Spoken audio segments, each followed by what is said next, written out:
Hello, everybody. Welcome to Devotion to Promotion. We have Nuneaton in our second month, in our second season in the championship, and things have settled down quite nicely after our initial shaky start there. We'll take a look at the results. We'll take a look at a couple of key signings. Then we're going to square off against first place Aston Villa, which should be an interesting road match for us. Stick around. Should be a good episode.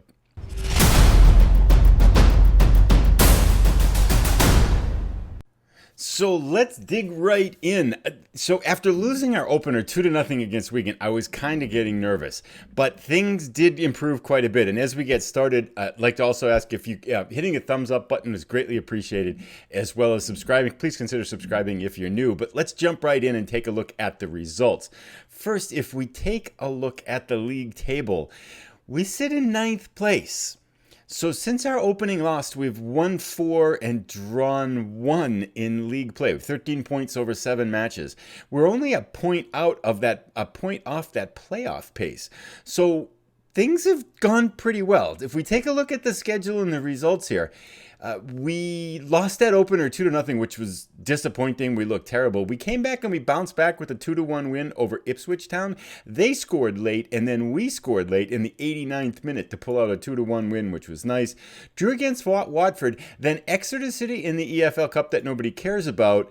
We came in and it was 0-0. We had outshot them something like 20-4, and I want to show you this goal because I think it might be one of the better ones we will have all year. It's too bad it's in a cup that nobody really cares about.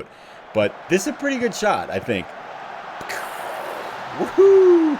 Gave us a 1-0 win, which I felt that was deserved, considering I think we outshot them 24-4. That pushed us on to the next round of the EFL Cup, which does have its own interesting story. Then things started to click. We beat Cardiff 3-0, Coventry 2-1 on a late goal. West Brom came in and dismantled us, and they're actually they're probably the best team that we've played in this list, except for, check it out, Newcastle. They sit 10th in the Premier League. They came in for the EFL Cup and we absolutely demolished them 4-1. Their late goal was, I think, in the 94th minute. It wasn't a match, really. 17 shots to 12, 11 shots on target. Completely played them off the pitch in a 4-1 victory. So it's now our second win against a Premier League team, but by far the most convincing. I think we beat Crystal Palace in extra time 3-2 in the FA Cup last year. Now, this is that EFL Cup, so I don't think they were playing all their starters, but still, we'll take it. Then we got revenge against Charlton. We were down 1-0, scored in the 58th minute, brought in Lakatos as a sub. He banged a header in and we beat them 2-1. So they're kind of our grudge rivals here now. And so it was nice to finally take a win against them. I think that gives them 4 wins against us and we have 2 against them. So starting to even things out a little bit. So that brings us to where we were. 2 cup wins, 4 wins in a league, a draw and a loss since the last time we were together. So pretty happy about that. And in a little bit, we'll square off against Aston Villa. And one thing I was thinking about, we lost this match, the Wigan match, 2-0. I think the last 2 matches we played last season, we didn't score a goal and lost. I think it was 2-0 and 1-0. So I think it's been at least 3 YouTube matches where we haven't scored a goal, let alone win or gotten a point out of it. So I'm hopeful we can kind of change that direction in this YouTube episode. Signings too. I decided not to sign Sugiyama. If you followed that last episode, I was debating whether to sign Sugiyama. Most of the advice was saying don't do it, and I had kind of gone that way even as that advice was coming in. So we did not sign him. However, we did pick up 3 signings with a little bit of our cash left. We really needed midfield reinforcements, and I got this guy, Ryan Gold. We went kind of with the geriatric club here, so he's 30 years old. A little bit more than I wanted to pay. Didn't want to spend that much, and I didn't want a 3-year contract for a 30-year-old. But we desperately needed help, and I think he should be able to fill in at kind of advanced playmaker and give us some support there. And then hopefully maybe we can sell him on at the end of the year before he kind of declines with age and stuff like that. Then this guy, another 32-year-old, Eddie Gnahore, comes in. Should be another kind of, nothing great really, but should be able to fill in and help out in midfield. And he was really cheap, only £1,500 per week. So pretty happy about that. And then lastly, we kind of let's throw everything against the wall and see what sticks. Kieran Wallace, who comes in with marking a 13 and tackling a 12, a little bit more of a defensive-minded midfielder. I'm hoping, hoping that we can use him perhaps in some late situations where we're trying to hold on to a lead, because Simon Walsh tends to get tired. So those are our 3 signings. And even with those signings, if we take a look at finances, we are at £129,000. We have 137,000 in the budget. So we still have about 8,000. Thinking maybe we can move a couple players at mid-year and then perhaps maybe look to the Scandinavian leagues to sign someone. I'd like to get some younger midfielders in there and still looking to move our reliance away from loans. So that's kind of the initial plan. But as of right now, I think we're tapped out on finances, and I think we got enough players. So it's time to get them playing together and having everything work out as we hope it will work out. But extremely happy with how things turned around after the initial start. So altogether, I think that was a pretty good month, and we're looking pretty good. This, however, will be a big test. We have not played well on the road. We have played really well at home. Matter of fact, if we look at our record here, we've won everything at home, and we have yet to win on the road. We've been outscored on the road 8, a lot to few, and we're undefeated at home. We have not even drawn. So playing Aston Villa, who sits in first place in the Sky Bet Championship. Fortunately, their best midfielder is hurt. That will help us a little bit. But let's kind of jump in here. They are heavy favorites for today's match. They've won 5 in a row. They lost, I think, their second match of the season, and since then have just been on a tear. So working their way back to try to regain their Premier League status that they lost last year. Here is our starting 11. Some familiar faces if you're seen them before. Malte Sommer, our extremely promising striker, has not been very good so far. 5 appearances, only 1 goal with a 6.89 rating. I mean, that's not horrible, but considering we're hoping for really big things for him, it's a little bit disappointing. I'm hopeful he just needs a little bit more time to kind of sort his feet out and kind of work together. However, I really can't complain with how we've done. So let's dig in and get started. I think this is our starting, everything here. Fiorini and Walsh are back after being injured, although Fiorini is still kind of working himself into shape. We might substitute him out. Kirby has been a little bit sluggish of late. Starting to think we might need another answer there for him. However, Marco Rabuano has been really good, rating over 7, 3 appearances, 3 assists, and a goal so far, as well as a player of a match. So 19 years old. I'm really liking the potential for this. Only at £1,100 per week right now. Think we might try to extend his contract past the end of next year when we can. I do think our bench is all set. Let's jump right in and get this match started. Yes, we know Fiorini is struggling with shape issues. I'm not going to bring any of our 3 new midfielders in because they still have a kind of match sharpness of like 50%. So we got to send them down to the U23s here to let them kind of work into shape for a while. Coming at us with the 4-4-2, interesting. I figured a first place team would have a little bit more creativity. I think we're in our 4-1-2-3, a little bit more conservative while we're on the road here. We are the underdogs here. That sounds good. Let's have faith in them. Everybody seems motivated, and some people seem happy. They're starting to drink the Kool-Aid. We got everybody green here, except for Malte Sommer, who still is just listening to me, but not really excited. Let's get started here. We are in our away yellows and blacks, playing from right to left. Aston Villa is in their red and blue, playing from left to right. And hopefully we can have some kind of form that we might have had against Newcastle. I know that we looked really bad against West Brom, who's probably the best team we've played so far. But we looked really good against Newcastle, so who knows what we're going to get here. Initial, got it down their end, which is good. From the ball around. Nice. Okay. Where's this going? Pick it off. Uh-oh. Here comes their counterattack. Verlinden driving right in. Nothing for Cardinale. Speaking of goalkeepers, Cardinale got slightly dinged up, and I had to bring in Zach Gikock, who played the last match and actually led us to the 2-1 win against Charlton and looked pretty good in the process. So maybe at the bar, we got lucky there. Shots fired by Aston Villa. He dodged that bullet. There we go. Get it. This bugs me when I have the same screen here. Let's get Aston Villa formation. See. Okay, there we go. Now I'm happy. So Zach Gikock played and did well, and he also played in one cup match and did well as well. So promising that we might have 2 decent goalkeepers in case Cardinale gets hurt again. He got just I think some kind of minor injury here. Harry Naylor Everett has been really good on the left wing. Shane Flynn has not been good on the right wing for us. So far, I think Naylor Everett might be our highest rated player so far. So he's looked really good. So hopefully we'll see good things out of him on the left side here now.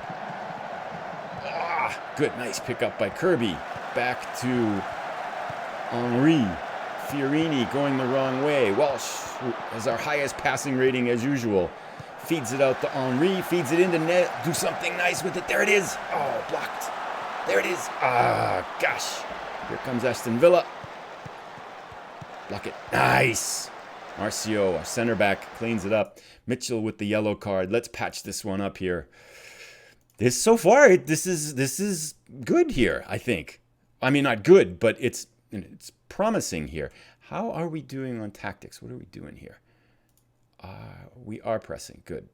Sort of passing. Yeah, I'm okay with this. I mean, this is a situation, first place team playing on the road. This should be our hardest league match of the season. We're down 8-5.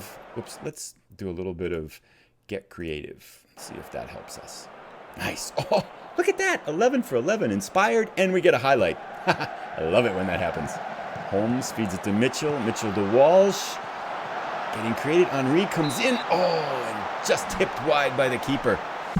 All right, we got a corner, which we tend to have. We're doing pretty well on our set pieces so far. Get in there. Get it in there. Free kick by Walsh is good. Hits the wall. Darn it. Stick with him. Stick with him. Nice. Mitchell cleans it up nicely. We've looked good at taking their counter attacks out of play here. Cardinale, head up. Get your head up. Feeds it up. Nice pass. Walsh cleans it up into Kirby. Let's go, boys. Oh, turns around and makes a backheel pass. Getting a little bit creative there. Nice into Flynn. Blocked. God, we gotta square those. Uh-oh. This feels like everything's promising, and now we're gonna just score a goal. Or a penalty. Blocked. Blocked. Nice. Pick it up. Good. Clear it out. All right. Well, 8-7, 4 shots on target. Yeah, I'll take that. I think, this is a kind of game that I think at best we're going to get that we could kind of pick something up here, get lucky and get a penalty or something like that. We're not doing badly at all. Sure, we'll try that. A lot more to come for you. A lot more to come from you. I think this might be the first time we have played them. How are we doing? Mal this summer just not doing anything up at striker there. 6.5. Well, we'll give him the 60 minutes here. Let's see if we can do anything. He just isn't with the program yet, despite... Maybe he's just too good or something, or he thinks he's too good, or maybe we just have to do some of that team bonding stuff. Nice. Flynn, our winger, cleans it up. The ball comes back. And no highlight off the opening. I would take a draw. I'd be perfectly happy with a draw. They're looking nervous and pressured. Should we do demand more? Whoops, Flynn's been booked. Yep, we want to do that. Yeah, let's try it, although I feel like demand more is a little bit... nice. Focused. Good, and we get a highlight. Haha. Henry into Naylor Everett. It's been wonderful. That's not wonderful. Uh-oh, that's not wonderful. That's not wonderful. Oh, just wide. They are out shooting us now here. But I nice. Oh, good. Cleaned up by us. Uh-oh. And lost by Marcio. Suarez, their leading goal scorer. Oh, Cardinale with a huge save. I think Suarez has 8 goals in 7 matches so far, so he is their goal machine. Over the bar. Suarez again. Shut that man down. 12-7. Things have tilted a little bit in their favor. Summer is not doing anything. Let us make some changes here. Okay, 6.5, composed and playing okay. Shane Flynn is not doing very well on the wing either, and he's got a card. Let's bring in Rowe as an attacking winger, see if he can help out Sommer, and then we'll give Sommer another 10 minutes, and we'll bring in Lakatos. That worked for us in the last game. Lakatos has great heading ability, so we hit early crosses with him in there, and we scored right away to pick the win up against Charlton.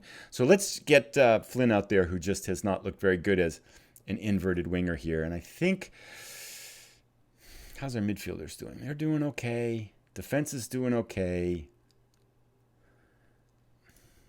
I hesitate to change much yet. Let's see if Rowe is enough of a change that we need.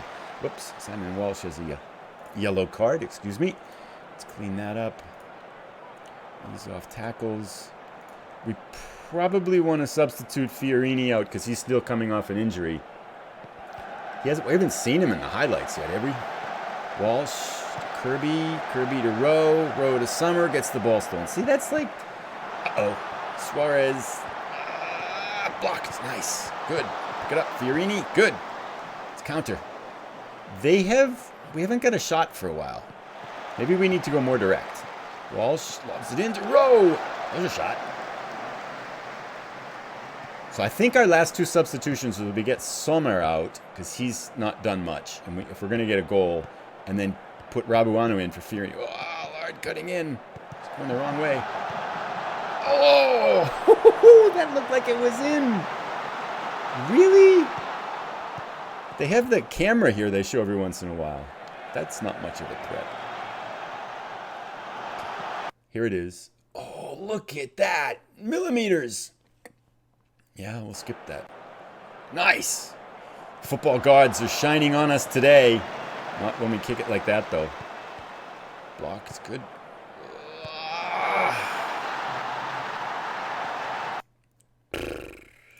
Let's see that kind of coming. Let's go a little bit. Nope. Same. Let's go a little more direct. And let's go positive. We haven't looked very good for a while here. Let's get Sommer out and Lakatos in. Lakatos will be a target man on attack. And let's also hit early crosses and see if that helps us get a goal. Pitch. Confirm changes. Gah. Can see that kind of coming. We don't need to see it again. That's good. Come on, boys. They're still nervous and apprehensive, and we're still fired up. Let's demand more. I don't think encourage does anything. I've tried it a few times now, and it just seems nothing changes. Blocked. Save. Okay. Yeah, we probably should maybe man mark. Okay, 10 minutes to go. Let's make our last substitution. Let's get Fiorini out. What's he doing? 6.7. Yeah, that's be good. I don't want him to get hurt, though. Rabuano has been excellent. Let's see if we can get something going here. Ah, Walsh with a free kick. Oh. Darn it. Let us go for it here. Attacking. Let's change our tactics a little bit. With 5 minutes to go. Direct. Pass into space. That's all fine. Let's get stuck in. Let's push our lines up. Try an offside trap. And let's go with that. Confirm changes. Play. Let's go very attacking. I don't care about losing 2-0. I'd rather see if we can draw it. Frustrated. Lakatos is frustrated. Naylor Everett's gassed. Come on, boys. This will be the 4th episode in a row we not only have lost. Oh, Cardinale with a nice save. We not only will have lost, but we will not have scored. I feel like I haven't announced a goal on YouTube in forever. Come on, boys. We're better than this. They're really good, though. I mean, they're essentially a Premier League team, so probably should have picked a different match. That might have been smarter. All right, here we go. Lakatos. Good.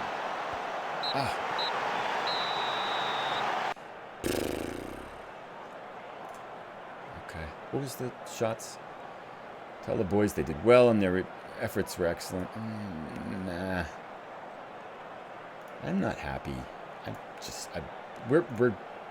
I think we should be able to get something out of that, ideally. So I want the expectations higher. Aston Villa continued their prolific campaign with a 1-0 win over Nuneaton at Villa Park. Well, we'll get them again in our place later in the year, and we'll see if we're a little bit better by then. Well, I think that brings us to the end of this episode. That was that's 4 in a row now we've lost on YouTube. We've got the YouTube jinx going on here. That drops us down to 10th place, a full 3 points off the playoffs. still a good 9 points above relegation pace, although Blackburn does have a match in hand. So hopefully we don't have to be looking down towards that end of the table anymore. But we have, in the football gods kind of established that we have played some of the easier teams in the league so far. So we have a lot of these top half teams left to play. So this might be a little bit of an optimistic position for us. I mean, I've liked how we've looked, but I'm thinking maybe we're going to drift back down mid-table, maybe even a little bit lower. But hopefully we won't have a death spiral into the relegation zone. That brings us to the end of today's episode, though. Another YouTube loss.